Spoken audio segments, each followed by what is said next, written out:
आका ना मैं सदकातो खैरात दे सकता हूँ, महबूबा ना मैं दीन के लिए कोई जिहाद कर सकता हूँ। बेकार वजूद है,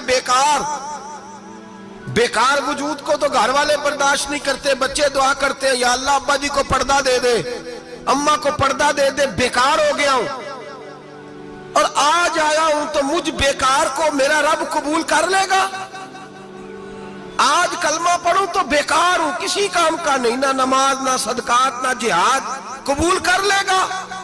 हजरत अबू हुरैरा फरमाते हैं जैसे बरसात में बारिश की झड़ी लगती है, यूं मुस्तफा की आंखों से झड़ी लग गई।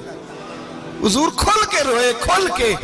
और मेरे हबीबे पाक ने फरमाया बुजुर्गो बड़े मुजाहिद हैं, दीन के लिए जिहाद करने वाले बड़े हैं, रब करीम को आपकी तलवार की इतनी हाजत नहीं। और फरमाया उसके खजाने कोई खाली तो नहीं कि आप ही गोया सदका देंगे तो भरे